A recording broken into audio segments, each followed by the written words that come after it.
Hi, welcome to our channel where we share the most intriguing stories. I never thought buying a home would land me in a war, but the day we moved into our dream house, the president of a nearby HOA declared it her territory. What followed wasn't just neighborly drama, it was a suburban battle of wills, laws, lies, and one relentless Karen. I never imagined I'd be double-checking cadastral overlays and HOA zoning maps in the middle of the night, but after years of renting under ridiculous rules, I wasn't taking any chances. My name's Jonathan Cade, 37, civil infrastructure engineer, husband to a saint of a woman named Sarah, and father to two chaotic but brilliant kids. We'd lived in rentals for over a decade, places where the mailbox color was apparently a moral issue, where our kid's tricycle counted as clutter, and where the HOA once fined us for having a tomato plant visible from the sidewalk. So when we finally had enough savings from a recent project, I oversaw a multi-million-dollar highway redesign. I made it my personal mission to find a forever home that came with peace, privacy, and absolutely no HOA in sight. I spent 4 months doing what I do best, verifying, measuring, dissecting. I wasn't just browsing listings. I was pulling county plats, checking zoning overlays, comparing parcel boundaries against satellite imagery. I emailed listing agents questions they'd never heard before and flagged properties with ambiguous access roads or adjacent right-of-way easements like they were ticking bombs. If a house so much as bordered an HOA development, it went on a special list for deeper scrutiny. And then I found it. A brick two-story with a detached garage and a sloping backyard that backed into a thick belt of forest, nestled at the northern edge of a place called Creekwood Estates. The kicker, it wasn't in Creekwood. The property was on land classified under an older subdivision from the 70s, predating the HOA by decades, grandfathered out of every single rule. No dues, no committees, no one measuring my grass. The lot was clean on the county plat, zoned residential and verified by the county clerk. No encumbrances, no covenants, just beautiful, quiet, HOA-free dirt. Within 24 hours, I was inside the house with the listing agent, walking through hardwood floors, mentally placing our furniture. I could see it already. Sarah's spice rack on the kitchen wall, the kids' bikes hanging in the garage, my toolbox finally out of storage. We made an all-cash offer that same afternoon, and 2 days later, the deed was in my name. Notarized, registered, and sealed by the county recorder, officially ours. The very next morning, we pulled into our new driveway in a rented moving van, our SUV loaded with boxes and a pair of cheap walkie-talkies so the kids could pretend they were on a mission. Sarah was practically glowing. We unloaded with that first-day buzz. Everyone talking over each other, arguing about where to put what, the kids drawing suns and spaceships in chalk all over the driveway. Sarah unwrapped our ceramic coffee set and lined it up on the front porch, her small way of saying, "We're home." And then we heard the voice, "Excuse me, excuse me. What do you think you're doing?" I turned. From around the corner of the hedge bordering the property came a woman speed-walking in a tailored gray suit and practical flats, clutching a clipboard like a weapon. Late 40s, bottle blonde bob, square jaw that looked like it had been carved by HOA bylaws. She moved like someone who had never heard the word no. She stormed onto my driveway like she paid for the concrete herself. You can't just move in. That house is under review." I blinked. "Under what?" "That house," she snapped, pointing like it was radioactive, "was being considered for acquisition by Creekwood Estates. It's supposed to be part of our community. We're in discussions. You've entered illegally." "Ma'am," I said carefully, "this house was on the open market. I bought it 3 days ago. I have the deed." She scoffed so hard I thought she'd rupture something. "That's impossible. I personally toured this property last week. I told the listing agent I was preparing an offer. I had a verbal agreement pending. This is theft." I could feel Sarah's hand tighten around my arm. The kids had gone quiet. The woman marched over to a box Sarah was carrying, a fragile labeled one, of course, and yanked it out of her hands. "Hey!" I shouted, lunging forward. "Back off!" The box hit the pavement and shattered. I heard the unmistakable crunch of porcelain, Sarah's coffee set. Her mother's, the one she inherited. "Oh my God," Sarah whispered, staring at the broken pieces. "You psychopath," I snapped. "What the hell is wrong with you?" Karen, I didn't know her name yet, but let's be real, it was Karen, stood her ground. This house was intended for Creekwood Estates expansion. Your sneaky little purchase sabotaged that. I will be raising this with the HOA. You've made enemies, mister. I stepped between her and my wife.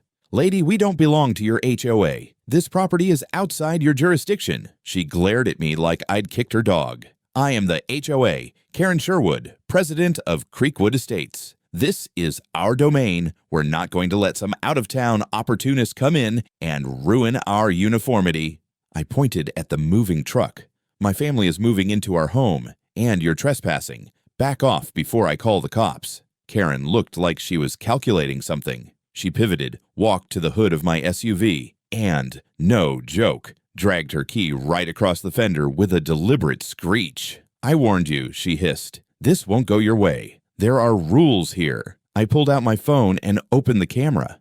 Thanks. Got that on video. Now I'm definitely calling the cops. She started walking backward, shouting over her shoulder, "You're a liar. That house is ours. You won't last a month." I dialed, calmly, clearly. "Hello. Yes, I need to report trespassing, property damage, and harassment from a Creekwood HOA representative. Yes, we have video. Yes, she's still visible walking away." The dispatcher's voice was steady.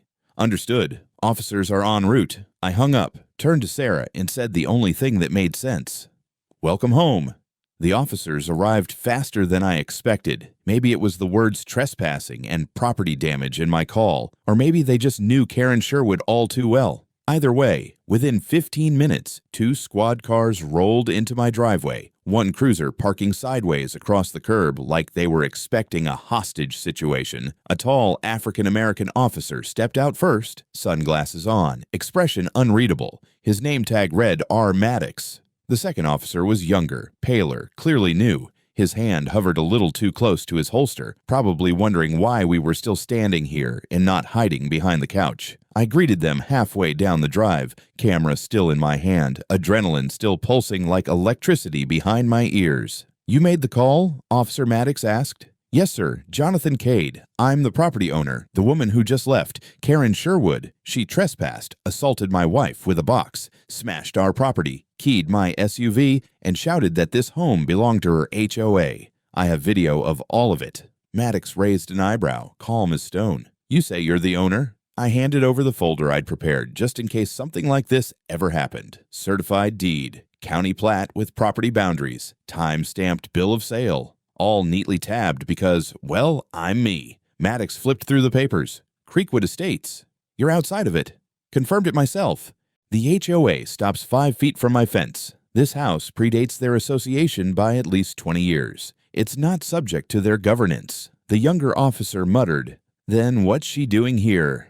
"Harassing us," Sarah said coldly. She stood behind me, arms crossed, the broken pieces of her mother's coffee set still scattered across the porch. Maddox looked up from the paperwork and studied the scene.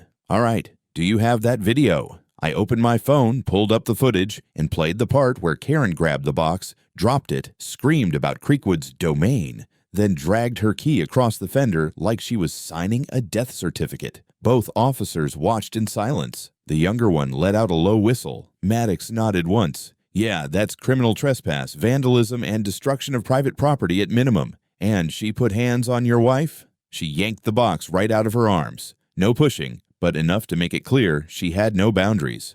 Maddox looked over his shoulder toward the entrance of the cul-de-sac. "She's still around?" "No," I said. "But she lives 2 doors down, just around that hedge." She stormed off screaming something about rules. "I'll go knock," said the younger cop, already turning. "Hold up, Jenkins," Maddox said. "Let's keep this clean. If she comes back or escalates, we'll file. For now, Mr. Cade, you want to press charges?" I glanced at Sarah. She looked pale but composed. Then at my kids, peeking through the window, clearly shaken but curious. And then at the SUV, the deep white scratch on the navy paint like a scar. My first instinct was vengeance, but I'd been in civil engineering long enough to know timing matters. Build too fast and things collapse. Build too slow and they rot. "Not yet," I said, "but I want this documented. I want it on record in case this gets worse." Maddox nodded. "That's wise. I'll write up an incident report. Attach your video and documents. If she comes back, or if you receive any more threats, call us immediately. Don't engage her directly." He handed me a card with the case number already scribbled on the back. "Thank you," I said, honestly. "Be careful," he replied. "Some of these HOA folks, they treat bylaws like scripture." The officers left, and for a moment, I stood in the silence of my own front yard and realized just how fast everything had gone sideways. The sun was still high, the boxes were still unpacked, and I already had a vandalism report open before I'd even plugged in the coffee machine. By late afternoon, we'd finished unloading. I took the kids on a walk through the backyard trail, trying to reassure them that everything was fine, that crazy people existed in every neighborhood, and that we had rules and police to protect us. But I'll admit, even I flinched when I spotted the Creekwood HOA sign at the edge of the path. A neat white plaque with serif lettering, maintaining community harmony through standards. By evening, I started going over the footage again, copying backups to the cloud, uploading the plates of her vehicle for insurance, and writing a full incident summary with timestamps. I was methodical, calculating, prepared. Karen Sherwood had chosen the wrong man to push around, but then came the second strike. The next morning, I stepped outside to grab the paper and immediately noticed the envelope taped to my front door. It looked like an official notice. Ivory stock, printed heading, seal in the top left corner that read, Creekwood Estates HOA, Compliance Division. I opened it. Violation notice. Dear resident, your residence is currently in violation of Creekwood Estates Neighborhood Aesthetic Policy 3.4, unapproved exterior tone, beige stone. As a reminder, all properties must adhere to approved exterior palettes. Furthermore, Section 2.8 prohibits chalk art, driveway clutter, and excessive lawn equipment exposure. You are hereby requested to appear before the Compliance Hearing Board on Thursday at 5:30 p.m. Failure to attend may result in daily fines. Sincerely, Compliance Officer, Creekwood Estates, HOA. I stared at it in disbelief. They were already trying to assert control, not with chains, but with bureaucracy. And the worst part, that wasn't all, because when I turned around to get back inside, I saw it. Someone had erected a temporary orange mesh barrier across the mouth of our driveway during the night. A zip-tied sign dangled in the middle. Private access. Creekwood residents only. It looked official. It wasn't. And for the first time, I felt the twinge of something I hadn't expected. Rage. I didn't even bother bringing the envelope inside. I snapped pictures of the violation notice front and back, then held it up to the camera by my front door so the timestamp would sync with the motion alert. The Creekwood seal in the corner looked legitimate, but the formatting was off. No board member names, no contact number, no legal disclaimer. A homemade HOA citation. Cute. Sarah came out onto the porch, still in pajamas, rubbing sleep from her eyes. "What's that?" "Karen's next move," I said flatly. "Fake compliance notice." She glanced past me at the orange mesh blocking our driveway. "Is that even legal?" "No, not even close." I pulled the barrier aside, folded it up, and set it on the lawn like evidence. My mind was already building a case file. Photographs, video, printed screenshots, chain of custody. I'd been in enough infrastructure disputes to know the importance of a paper trail. "Take the kids inside," I told Sarah. "I'm calling the police again." This time, Officer Maddox showed up alone, a paper coffee cup in one hand. He took one look at the orange barrier and let out a low, world-weary groan. "She's back at it already?" he asked. "She never left. Fake violation notice blocked my driveway overnight. This is intimidation and trespassing." He crouched, inspected the sign, pulled out his phone, and snapped a photo for his report. "You got any idea who put it here?" I gestured toward the HOA enclave across the hedge. "Karen Sherwood, president of Creekwood Estates. She's been escalating since yesterday." Maddox stood, his eyes scanning the street. "I can go knock on her door again, but unless we catch her physically putting this stuff up, it's going to be tough to charge." "I have video," I said. His brows lifted. "You do?" I pulled out my phone and played the motion-activated clip from 2 a.m. The infrared footage was grainy but clear. Karen, in a bathrobe and slippers, dragging the orange mesh across my driveway with a flashlight between her teeth, zip-tying the sign to the post like she was planting a flag on the moon. Maddox's lips twitched, the closest thing to a laugh I'd seen from him. "Well, that'll do it." He started writing a citation number in his notebook. "All right, Mr. Cade, we're officially moving this from neighbor dispute into criminal mischief territory. You still want to press charges?" "Yes," I said without hesitation this time. "I'm done playing." He nodded. Good call. I'll file an affidavit and forward it to the DA. This should at least get her a court date." While Maddox documented the evidence, Sarah came back out holding a printout from the county's public GIS portal. "Jonathan," she said, "look." She'd highlighted our parcel in bright yellow. The Creekwood HOA boundary stopped cleanly at the hedge. Next to it, she'd printed the original subdivision plat from 1974. The name, Evergreen Acres, was still faintly legible in the margin, the old development our house belonged to. "I want this in the file," I told Maddox. "Good idea," he said. "It establishes you're not under their jurisdiction." "Can you at least go tell her to stop?" Sarah asked. Her voice cracked with frustration. "We haven't even unpacked." "I will," Maddox promised, "and I'll be back with a summons if she keeps it up." He left to knock on Karen's door. I watched from the window as she answered in full battle regalia, blazer, pearls, HOA badge pinned like a sheriff's star. They spoke for a few minutes. She gesticulated wildly, pointing at our house, then folded her arms. Maddox handed her a slip of paper. She snatched it, ripped it in half, and threw it onto her lawn before slamming the door. He came back shaking his head. "She's adamant. Claims she had a verbal agreement with the listing agent to buy the property and that you're squatting on community land." I almost laughed. "Squatting? I paid cash." She says the HOA had a right of first refusal. "They don't."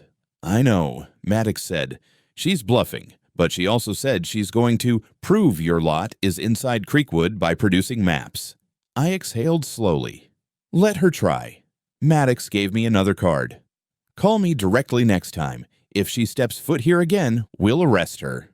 After he left, I sat at my kitchen island, staring at the deed, the plat, the screenshots of Karen zip-tying the sign like a lunatic. This was no longer just an annoying neighbor. This was an organized attempt to bully us into compliance with rules that didn't exist. She was trying to rewrite reality through paperwork and intimidation. Fine, I could play that game better than she could. That afternoon, I started assembling my own arsenal. I hired a licensed surveyor to come out that week and mark every inch of the boundary with GPS-verified stakes. I called my attorney, a colleague from my infrastructure work who specialized in property disputes, and sent her everything: the videos, the notices, the plat, the police report. She replied within an hour. "This is textbook harassment. We'll file for an injunction and damages." I even drove to the county recorder's office and requested certified copies of every document on file for my parcel, including the original subdivision restrictions, to show a clean break from Creekwood. The clerk, a gray-haired man in suspenders, took one look at the paperwork and chuckled.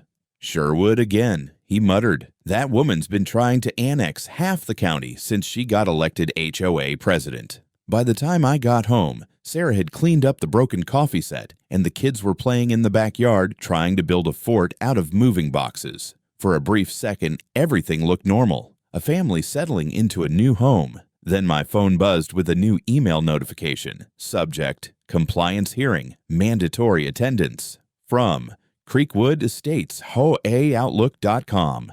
And in that moment, my jaw actually ached from clenching so hard. She wasn't going to stop, but neither was I. The email from Creekwood Estates, HOAOutlook.com, was a masterpiece of delusion. Subject: Compliance Hearing, Mandatory Appearance Date, Thursday, 5:30 p.m. Location: Creekwood Estates Community Center. Dear Mr. Cade, you are hereby summoned to attend a mandatory compliance hearing to address multiple violations of Creekwood Estates community standards. Non-compliance may result in daily fines and enforcement actions. Sincerely, Karen Sherwood, President, Creekwood Estates HOA. There was no board co-signature, no legal footer, just Karen pretending her little suburban fiefdom extended past its borders like she was drawing lines on a map with a crayon. I didn't respond. Instead, I forwarded the email to my attorney, then printed it out and filed it with everything else. She'd officially crossed from neighborhood annoyance into actionable harassment.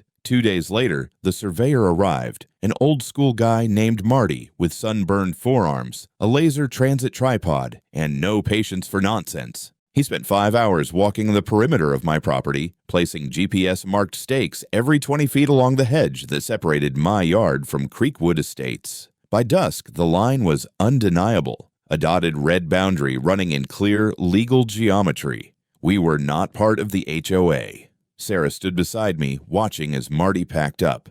"How often does this kind of thing happen?" she asked. Marty snorted. "With HOAs. More than you'd think. Power gets into the wrong hands. They start believing bylaws outrank deeds."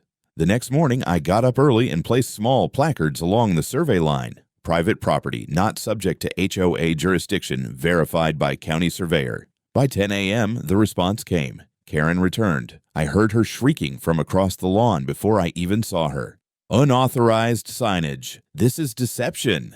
I opened the front door calmly and walked out with my phone already recording. Karen was standing at the edge of the survey line, hands on hips, fury practically steaming off her like a tea kettle. She was holding a manila folder in one hand, always a bad sign, and jabbing it toward my signposts like they were offensive graffiti. "These signs are illegal," she barked. "You can't just mark land without HOA approval." I walked right up to the boundary and stood there, about 6 inches on my side of the line. "Karen," I said with exaggerated patience, "this land is not, and has never been, under your HOA. I have the deed, the plat, the county maps, and now a GPS-staked survey to prove it. You can scream all you want, but the law doesn't care about your fantasy jurisdiction." "I have maps," she snapped, waving her folder. "Revised boundaries from the Creekwood Reorganization of 2021.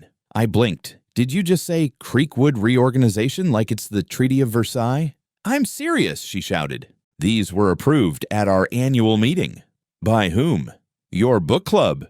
Your husband." She sputtered, then yanked out a folded map, clearly printed from Google Earth, with a lopsided red box drawn in marker around my house and yard. "This," she declared, "was ratified unanimously by the HOA Expansion Committee." "You don't have an expansion committee," I said flatly. "We do now." I held up my phone. "Just so we're clear, you're now on camera on my private property, falsely claiming legal authority based on a Sharpie and a Pinterest map. I'm going to send this to the police and the state licensing board."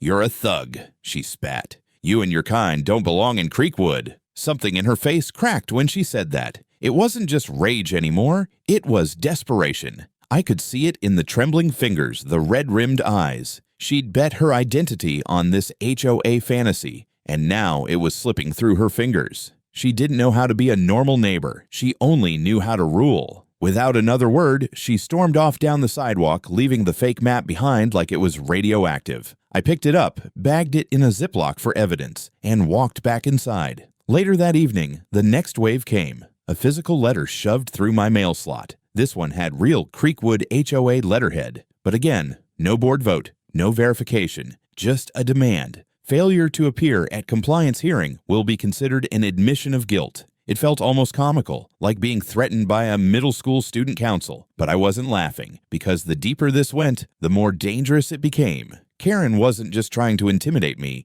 she was trying to fabricate a legal basis to seize control. The next day, I filed for a temporary restraining order. My attorney drafted the paperwork in under 3 hours. We included police reports, video evidence, the fake violation notices, the absurd red marker expansion map, surveyor documentation, and a notarized affidavit from the listing agent confirming that Karen had never submitted an offer on the house. We filed it with the county clerk and requested an emergency hearing. The judge reviewed the petition that same day and signed the TRO by the afternoon. Karen Sherwood was now legally forbidden from approaching within 100 feet of my property. And just like that, the line wasn't just metaphorical anymore. It was a court order. I slept a little better that night, knowing Karen was now legally restrained from stepping foot on my property. But peace was short-lived. Less than 24 hours after the judge signed the TRO, I got a call from my neighbor 2 doors down, an older gentleman named Greg who'd lived in the area for over 2 decades. "Hey, Jonathan," he said cautiously, "you might want to come take a look at what's going on at the end of your driveway." I grabbed my keys and stepped outside.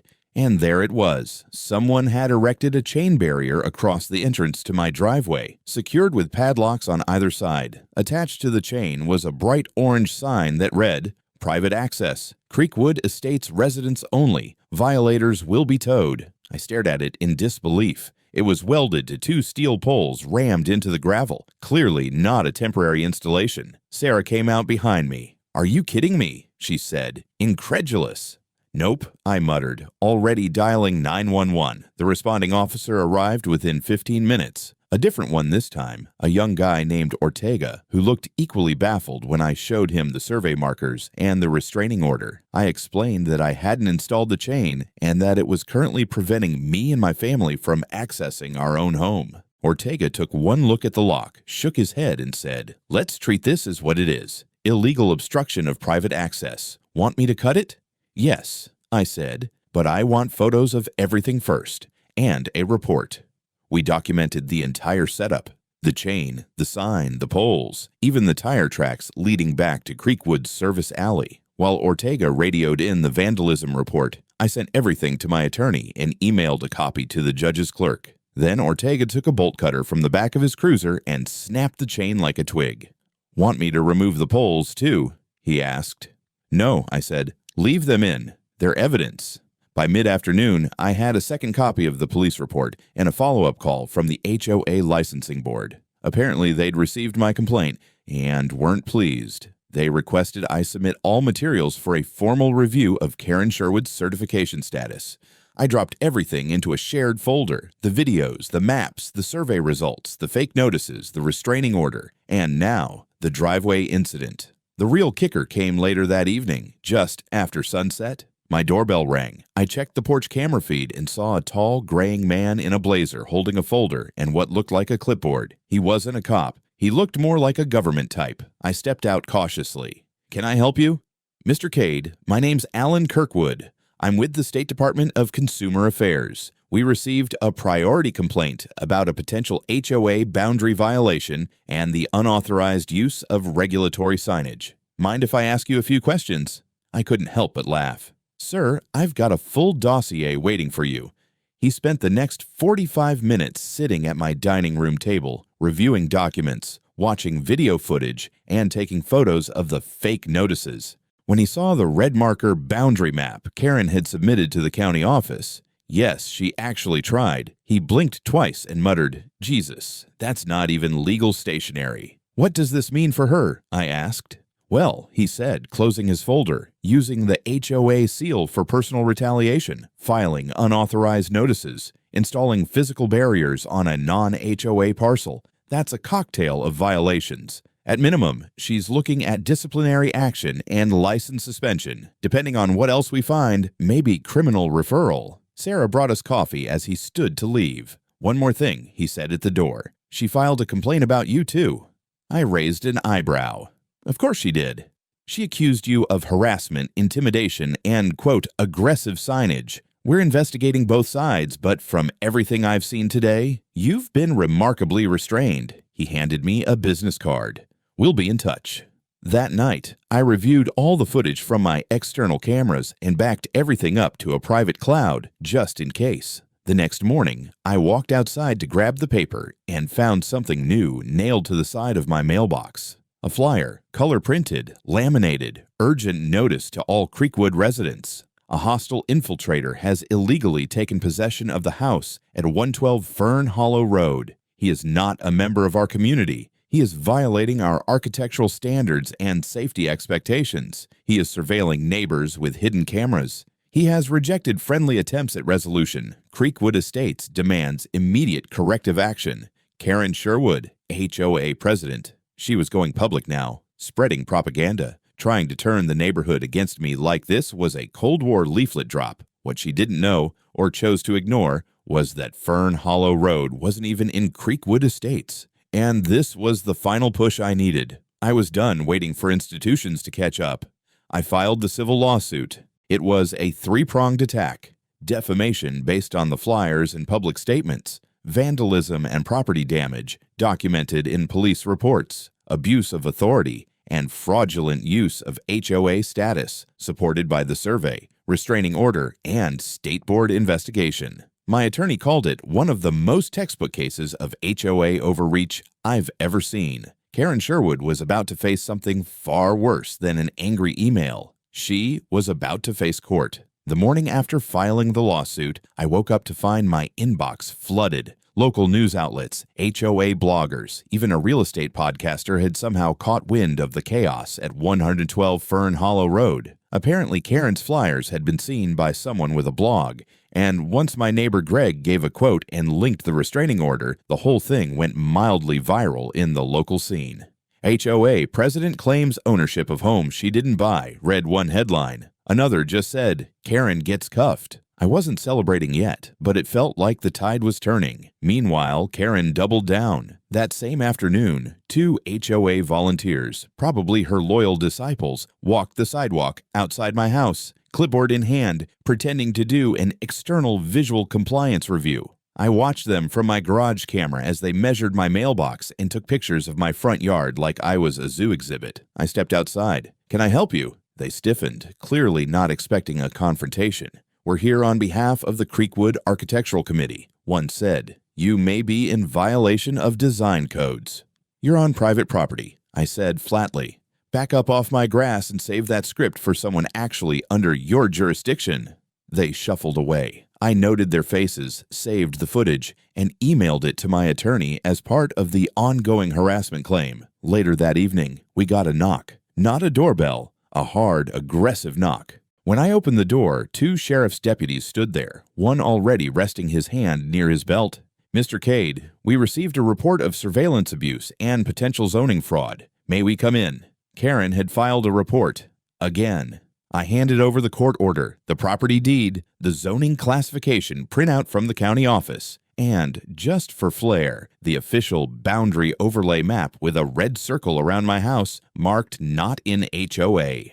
The officers took a few photos, asked routine questions, and left clearly unimpressed with Karen's complaint. "She's wasting resources," one of them muttered as they walked away. The next day, my attorney called. "She tried to file an emergency injunction," he said, "claimed your presence was threatening to community cohesion." And judge dismissed it in 5 minutes. Things escalated fast from there. Karen sent out a mass email to all Creekwood residents, calling me a suburban squatter and accusing me of exploiting legal loopholes to attack community values. It was pure defamation, and now it was in writing. That night, someone egged our garage door. Sarah had had enough. We called a security company and installed full perimeter cameras with facial recognition, license plate logging, and motion-activated lights. I put up a massive sign at the gate. "Private property, not Creekwood. Trespassers will be prosecuted." Karen's war had now reached its boiling point, and she still didn't understand she'd already lost the legal battle. By now, our neighborhood was in a cold war. Every morning felt like a standoff. Some of the Creekwood folks started avoiding eye contact altogether. Others gave me awkward thumbs-ups when Karen wasn't looking. I could tell the tide was shifting, but Karen wasn't done yet. She was about to set herself on fire, trying to burn me down. It started with a knock at the door from a county inspector, but not the usual kind. This one was from Environmental Services. "Mr. Cade," he said, flipping through a folder, "we've received a complaint about unpermitted land alterations, possible erosion risk, and non-compliant drainage structures on your lot." My jaw tensed. Karen had filed yet another bogus complaint, this time with the county, hoping to get me shut down over the backyard French drain I'd installed. Fortunately, I was ready. I pulled out the stamped approval for the work, plus photos showing the certified contractor's trenching and proper slope grades, all dated and signed off by a licensed engineer. The inspector raised an eyebrow, clearly surprised by the level of preparation. He stayed polite but left quickly. Another battle dodged. But the real turning point came that Friday. I received a cease and desist letter, not from a law firm, but directly from Creekwood HOA, complete with a forged signature of their general counsel. It accused me of willful defiance of HOA mandates, failure to appear at mandatory disciplinary hearings, and unauthorized occupancy of communal property. The kicker? It came with a fake fine of $12,000 and a threat to place a lien on my house. That was a crime. A real one. I called my lawyer immediately. He laughed, then said, "This is great. This right here, this is the nail." We filed a motion to amend our lawsuit to include fraudulent legal threats, unauthorized use of HOA authority, and attempted extortion. By Monday, we had subpoenaed the HOA board meeting minutes, all internal communications from Karen's HOA email account, and the HOA's registered legal documents. Karen tried to stall, but my lawyer filed an emergency motion for compliance, and the judge granted it. That's when the dam broke. Buried inside the HOA emails were multiple messages where Karen openly admitted to pushing out the buyer and using pressure to keep the property in Creekwood hands. One thread even showed her instructing a board member to use legal-looking documents. It doesn't matter if they're not enforceable. It was over. We compiled the evidence into a 100-page dossier and handed it over to the district attorney's office. At that point, Karen must have realized she'd gone too far because she vanished, didn't show up at HOA meetings, stopped patrolling the streets, and left the board scrambling to explain. But the wheels of justice were already in motion. The DA scheduled a preliminary hearing. Karen would be facing criminal charges, and I finally slept through the night. The courthouse was packed, not because Karen Sherwood was a celebrity, but because by now her antics had become local legend. A few neighbors had even printed out screenshots from next-door threads as if they were collectible baseball cards. My wife, Rachel, sat beside me, calm but alert. She was the reason I hadn't burned out through all this. Our kids stayed home with her sister. No need for them to see how justice smelled in a Georgia County courtroom. Karen shuffled in, finally showing signs of wear. Her usual sharp power suits were gone, replaced with a wrinkled beige blazer and flats that squeaked when she walked. She looked smaller. The smirk was gone too. The charges read like a bingo card of HOA tyranny gone wrong: criminal trespass, destruction of private property, false legal claims, document forgery, attempted extortion, and impersonating a licensed legal officer. My lawyer had done a surgical job, but the true bombshell was the digital forensic report showing that Karen had used HOA letterhead to send over a dozen false notices to multiple non-HOA residents over the past year. I wasn't her first target, just the first to fight back. The judge didn't mince words. You abused the authority granted by your community. You falsified legal instruments. You attempted to extort a private citizen with fake fines and forged documents. And worst of all, you weaponized the trust of your neighbors to carry out a personal vendetta. Her attorney tried to deflect, citing emotional stress and confusion over the boundaries. But the judge slammed that door shut. There is no confusion here. The property is clearly outside HOA jurisdiction. And you knew it. Karen was sentenced to 18 months in county jail, $85,000 in fines and restitution, and was permanently barred from holding any position in a registered HOA under Georgia law. The court also appointed a state oversight administrator to manage Creekwood Estates for the next 12 months, something I had never seen happen before. I walked out of that courtroom feeling lighter than I had in weeks. Reporters tried to stop me, but I just smiled and said, "I'm going home, the one I own fair and square." We drove back past the gate where Karen's little residents-only sign used to hang. Someone had taken it down. The next weekend, I installed new security cameras, cleaned up the last of the broken ceramics from that chaotic moving day, and took a paintbrush to a new sign mounted by my driveway. This property is not part of Creekwood Estates. Trespassers will be prosecuted. We have high-resolution cameras and a very good lawyer. My kids laughed. Rachel rolled her eyes and kissed my cheek. And for the first time since we unpacked those boxes, it finally felt like home.